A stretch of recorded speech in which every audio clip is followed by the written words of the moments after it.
नमस्कार, सत श्री अकाल, राम राम सा, खम्बागणी, वणक्कम, प्रणाम। आप सभी का ऑल्ट न्यूज मीडिया में फिर से स्वागत है। हमारे साथ जुड़े हैं आरएस इंस्टिंक्ट जी। ईरान इजराइल यूएस वॉर में बहुत बड़ा ट्विस्ट आया है। यूएस हमेशा अपनी बातों से बैकआउट करता रहा है, सो मच सो कि यूएस भीख मांग रहा है ईरान से 48 आवर ट्रूस की कि भाई रोक दो। इस तरीके से यूएस की नुकसान बढ़ता जा रहा है, वाट लगी हुई है। अगर मैं नॉर्मल टोन में बात करूं, उसके साथ साथ जो बड़ी डेवलपमेंट आई है, जो बुशर न्यूक्लियर प्लांट है वो ब्रीच हो गया है। रशियन ऑफिशियल्स ने इसको कंफर्म किया है। रशिया ऑलरेडी अपने जो लोग हैं वहां पर उनको इवैक्यूएट करवा रहा है। ये एक बहुत बड़ा कैटास्ट्रॉफी हो सकता है पूरी दुनिया के लिए, not just for the Asia region. Sir, a very warm welcome on the show. Gayatri ji, आपके दर्शकों को मेरा मेरा नमस्कार, मेरा प्रणाम। देखिए, क्या था कि अभी तक जो स्ट्रैटेजिक फोकस था अमेरिका का, वो था high altitude bombing on the nuclear sites, जहां पर उनके वो एनरिच यूरेनियम पड़ा हुआ है। तो ये अटकलें लगाई जा रही थी कि ये दो दे हैव दोज वेपन्स जो है हाई एल्टीट्यूड से जो फायर होते हैं by sheer kinetic energy, they penetrate very very deep, hundreds of feet. लेकिन वो कह रहे थे उनको Iranians had catered for this, तो उन्होंने उसका पूरा एक ओवर द इयर्स एक deep network of deep and extensive network of tunnels बनाए हुए थे अंदर में। इसकी तैयारी वो बहुत दिनों से कर रहे थे। तो ये अटकलें लगाई जा रही थी कि कोई ग्राउंड एक्शन होगा और ग्राउंड एक्शन जरूरी होगा उसको फाइनली टू टेक दिस जो इनके एनरिच यूरेनियम है उसको निकालने के लिए। लेकिन अभी जो आप कह रहे हैं कि ये जो बुशहर में जो रशियंस जो वहां पे थे, अगर वहां से ये आई है, तो पहली बात तो ये है कि रशिया का इन्वॉल्वमेंट देखिए इसमें कितना डीप रहा है, पहला टेक अवे। दूसरा ये है कि ये बिल्कुल इसका अंदाजा था कि ये कुछ इस तरह की कार्रवाई होगी कि जो एग्जिट जो एंट्रेंस और एग्जिट है उसको लॉक किया जाएगा। और ये भी है कि भाई इस तरह के कुछ कार्रवाई करे कि अंदर में एक लोकल वहां पे रेडिएशन शुरू हो जाए। So this is what has happened. और एक मैं आपको बता दूं, वो सब कहने की बातें हैं कि उसने छक्के छुड़ा दिए, उसने बर्बाद हो गया, वो तो दुम वो डर गया, वो दुम दबा के भाग गया। मैं एक रिस्पॉन्सिबल डिफेंस एनालिस्ट होने के नाते मैं ऐसी ये लैंग्वेज नहीं इस्तेमाल करूंगा। एक country goes to war with certain objectives. Objective बिल्कुल क्लियर था कि एट एनी कॉस्ट ईरान को न्यूक्लियर पावर नहीं बनने देना है। क्योंकि जब वो बिना न्यूक्लियर पावर बने ही जब इतने सारे वो दहशतगर्द वो पाल रहा था, हिजबुल्लाह हुआ, हमास हुआ, हुतीज हुए, सीरिया में पाल रहा था, और जब बिना न्यूक्लियर कैपेबिलिटी के जब वो कह रहा था कि एक देश है इजराइल, उसको जीने का कोई हक नहीं है, तो पता नहीं न्यूक्लियर वेपन उसके हाथ में होता तो क्या होता। और दूसरी बात है, सबको मालूम है कि भाई वहां पे उसके बाजू में on the western side of the Persian Gulf there are the small Gulf countries जिनके पास तेल और गैस की संपदा है। और उनके पास वो पॉपुलेशन बेस क्या है, अगर जी, सऊदी अरेबिया मिला मिला ले तो 6.7 crore, Saudi that's it. Arabia को हटा दे तो 2.7 crore. How do they protect themselves? यहाँ से जो छाती पीट रहे हैं, वो जो 92 जगह में जो छाती पीट रहे हैं, हो जाएंगे उसको प्रोटेक्ट करने, या देवबंद से उठ के लेके जाएंगे? कौन? Who will protect them? And they have every legitimate right. Smaller states जो है, they always they need somebody to do the balancing act, right जैसे सर। सिंगापुर करता है। आज भी कुछ एक मिनट बड़ा सर, हुआ? नहीं नहीं, मैं उस पे आ रहा हूं। ये तो मैं जो कह रहा था कि आज जो बड़ा हुआ है वो बड़ा ही होना था। और ये तब तक बड़ा होता रहेगा जब तक ये पूरा जो आप बुशहर की बात कर रही वो नहीं वो होता है, उस तरह का बिल्कुल इनको डिफैंग नहीं कर दिया जाता है। दूसरी बात, मैं एक्चुअली आपके साथ आज इसलिए बैठा हूं कि आपको मालूम है एक F-15 स्ट्राइक ईगल एयरक्राफ्ट को गिराया गया। ये 49th स्क्वाड्रन को बिलोंग करता था। एक पायलट को कल रेस्क्यू किया गया, वो इजेक्ट कर गया था। दूसरा को आज किया गया है। ये अपने आप में बहुत बड़ी बात है। एक एक एक एक अ, क्या मैं बोलूं, एक good power, not a formidable power. आप देखिए वो, they could have just left the pilots, but उन्होंने ये नहीं है कि वो गए और उठा के ले आए। It involved certain amount of action, certain amount of fire, certain amount of suppressing of enemy in that area, whatever opposition was there, और तब वहां से उठा के ले आए। तो एक एक अच्छे पावर, एक फॉर्मिडेबल पावर की यही पहचान होती है। इसको इसको you can't take away this this attribute from them. अब है क्या कि आप देखिए, अभी जो सेकंड वाले को जो किया गया है वो उसमें एक ये 130J एयरक्राफ्ट भी था, उसमें कुछ हेलीकॉप्टर्स भी गए हैं, उसके साथ वो A-10 जो थंडरबोल्ट एयरक्राफ्ट है वो भी गए हैं एनिमी सपोर्ट, उसको सप्रेस करने के लिए एयर डिफेंस, और तब वहां से रेस्क्यू उसको किया है। लेकिन ये सब छोड़ दीजिए, बॉटम लाइन इज कि दोनों पायलट रेस्क्यू हो गए हैं ईरान के अंदर से। ठीक है, अब what are the takeaways? पहला टेक अवे ये हो रहा है कि ये हुआ कहां पे है, साउथ वेस्टर्न ईरान में। तो it is definitely linked with straight of Hormuz. कुछ कार्रवाई हो रही है। भाई ये पूरा जो ये पैकेज गया कल 22 एयरक्राफ्ट का, जिसमें एक गिराया गया है और एक जहां से एक रेस्क्यू मिशन हुआ, दोबारा हुआ, it is all related to ground strike in preparation for some kind of an action. Geographical location in in the region of Strait of Hormuz. तो ये तो आप असेसमेंट ये करके ले ले कि कुछ हो रहा है स्ट्रेट ऑफ हॉर्मुज पे। तो वो ट्रंप ऐसा नहीं है कि वो 24 घंटे 48 घंटे ऐसे ही बकवास कर रहा है, जो ऐसा नहीं होता है। दूसरी बात है, क्योंकि देखिए ये एम्फेसिस देखिए ऑन रेस्क्यू मिशन। उनको मालूम है कि अगर एक भी पायलट ये आईआरजीसी के दरिंदों के हाथ में अगर पड़ गया तो वो आज उसको नंगा डिस्प्ले करते। कल ही रात मेरी बात हो रही थी किसी से कि अगर पायलट इनके कब्जे में होता तो अभी तक पता नहीं है क्या कर दिए होते। ठीक है सर, पूरी दुनिया के सामने। और देखो, फिर हमारे यहाँ तो है ही ना मीडिया, घुटने टेक दिए, ये हो गए, उनकी शेखी कर दी। मतलब हमारे यहाँ तो एडजेक्टिव्स यूज करने में कोई हमसे सीखे। तो ये एम्फेसिस देखिए रेस्क्यू मिशन को का। और अगर वो पकड़ा, इन्होंने तो इनाम इनाम सब घोषित कर दिया था। और वो था ईरान के अंदर ही था। भाई ही सरवाइव्ड ऑन हिज ओन। अब वो सरवाइव किया कि लोगों ने मदद की। और अगर लोगों ने मदद की है तो आप समझ जाओ कि ईरान के अंदर में क्या हो रहा है।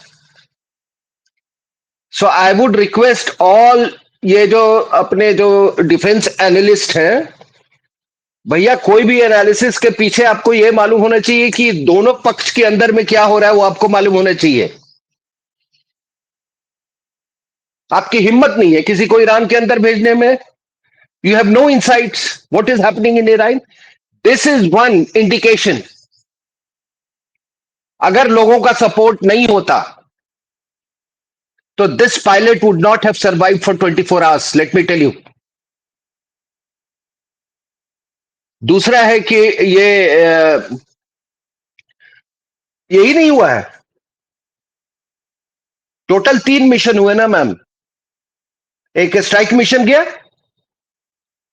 फिर एक रेस्क्यू मिशन गया, और फिर दूसरे पायलट के लिए तो total 3 interventions have been there in the Iranian space by US fighter ground support action.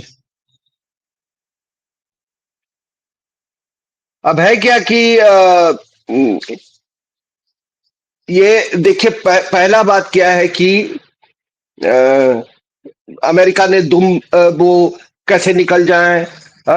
Trump has got into a horrible situation. If he had actually got into a horrible situation and he wants to, just run away with his अपने पूछ लेके वो भागना चाहता है, तो फिर ये रेस्क्यू मिशन करने की जरूरत क्या थी? So it establishes the credibility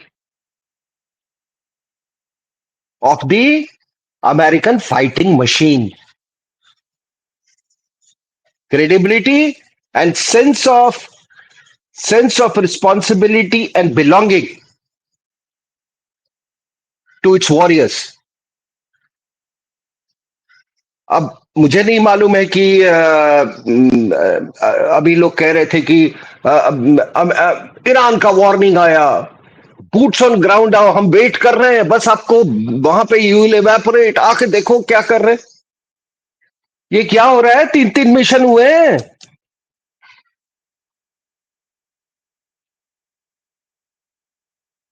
और ये जब वाई ये जो पैकेज जो ये यूज कर रहे हैं, ये इन ग्राउंड स्ट्राइक रोल, ये किसी किसी एक्शन का परकर्सन तो है, कुछ तो टारगेट कर रहे हैं, कुछ तो होने वाला है। तो देखिए, मेरा क्या कहना है, मैं लिमिटेड पॉइंट इज कि ये जो एक्शन है एक बहुत बड़ा इन्फ्लेक्शन पॉइंट है ये पूरे वॉर का। और मैं हमेशा ये कहता हूं कि ये युद्ध तब तक नहीं खत्म होगी जब तक कि स्ट्रेट ऑफ हॉर्मुज इनके हाथ से, चीन के ब्लैकमेल से उसको निजात नहीं दिला दिया जाता है। और बहुत सारे ये है, there are any number of exam. नहीं नहीं नहीं, इम्पॉसिबल है वो, तो ये है। अरे देखिए, आप वर्ल्ड वॉर 2 में किस तरह से बेरिंग स्ट्रेट, उस समय भी ये था, जर्मन यू बोट्स थे, ये थे, लेकिन वो आर्टिक कोस्ट के स्टालिन की फौजों को किस तरह से पहुंचाया गया था। हाँ, थोड़ा नुकसान हुआ था। So there are ways to do it. और ये कॉन्स्टिट्यूंसी जो है, मैंने इनको उस समय मेरी सर्विस बहुत कम थी, मैंने वो इसराइल वॉर के टाइम में इराक की जब ये हुई थी, जब वो यूएस ने इनका जब एक्शन शुरू किया था, तो उसने वो क्या नोट्स बनाए हुए थे सद्दाम हुसैन ने। अरे ग्राउंड पे तो आने दो, ग्राउंड पे आने दो, है, ये इससे क्या होता है। And then everybody had to eat crow.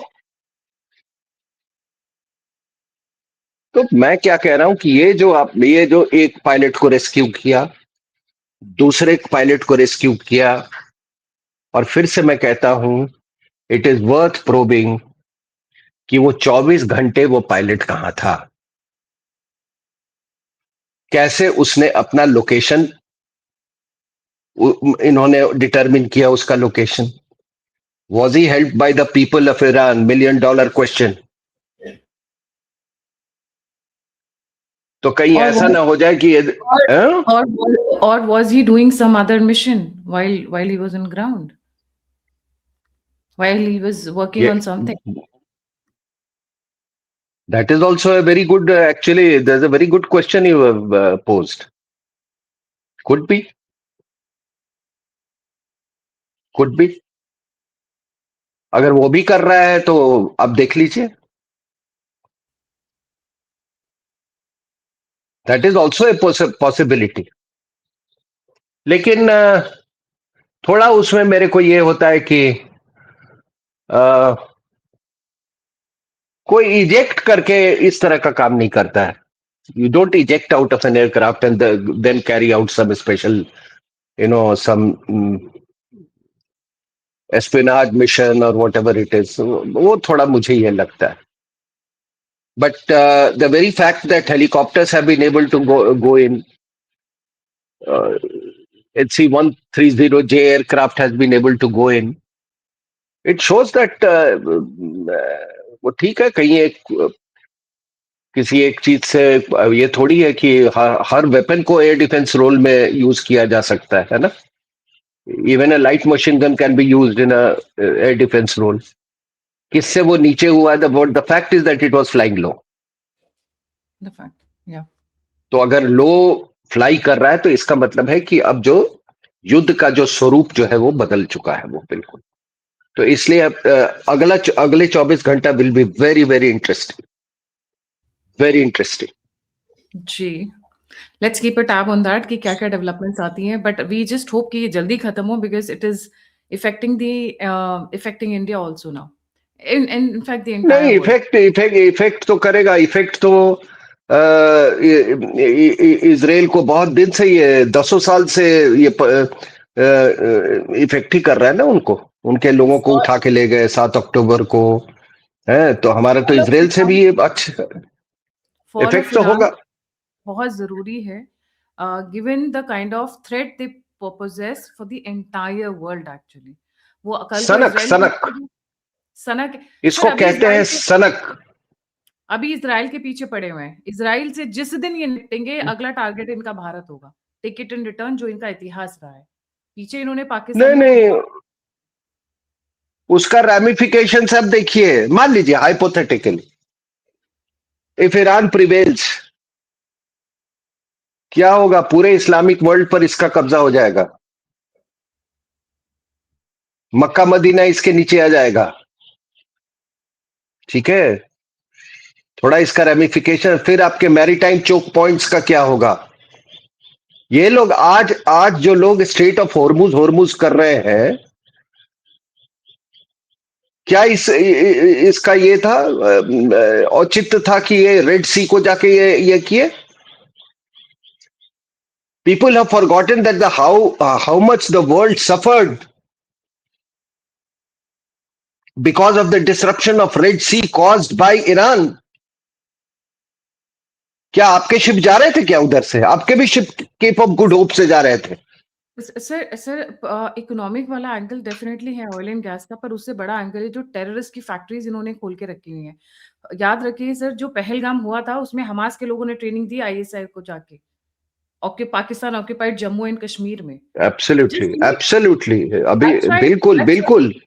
That's why हम गैस और ऑयल के बारे में सोच रहे हैं डेफिनेटली, बट उससे बड़ा threat the day Iran gets over with Israel, which is very very difficult, their next target will be, क्योंकि इनको वर्ल्ड को पूरा गजवाई जो भी करना है, गजवाई वर्ल्ड करना है, their next target will be definitely India.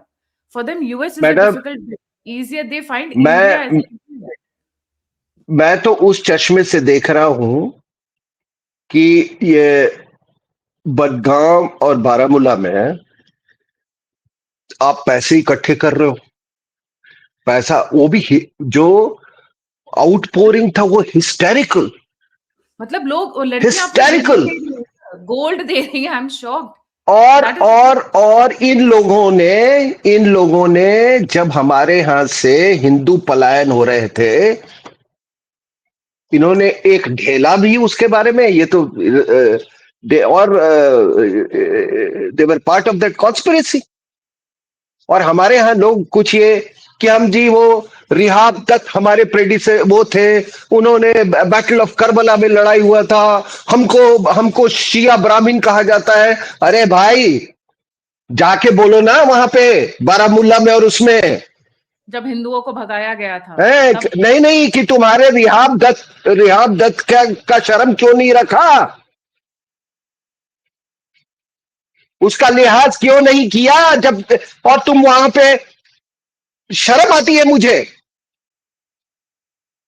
कि इतना बड़ा सिक्योरिटी, देखिए मैडम, अगर आपके पास सिक्योरिटी apparatus है और लोगों में इतना फोरथॉट नहीं है, इतना चरित्र नहीं है कि वो एक्सोडस जो हुआ उसको प्रिवेंट कर सके, तुम किस बात की तनख्वाह ले रहे हो? बिल्कुल सही सर जी। सो इसीलिए व्यूअर्स को एक ही चीज, बहुत खुश मत होइए ईरान की जीत के ऊपर, क्योंकि जिस दिन इजराइल से निपटेंगे भारत की तरफ आएंगे। रिमेंबर नहीं नहीं, पहलगाम वाज कोई जीत वीत नहीं वो। मैडम, मैंने ये वो नहीं देखा है क्या हुआ। ये खोमैनी जब आया था ना, तो मैं एनडीए में था, तो बाहर जाते थे कभी कभी संडे वनडे को हम लोग। तो आप जिस होटल में जाओ, जहां जाओ, वहां बड़े बड़े खोमैनी के पोस्टर।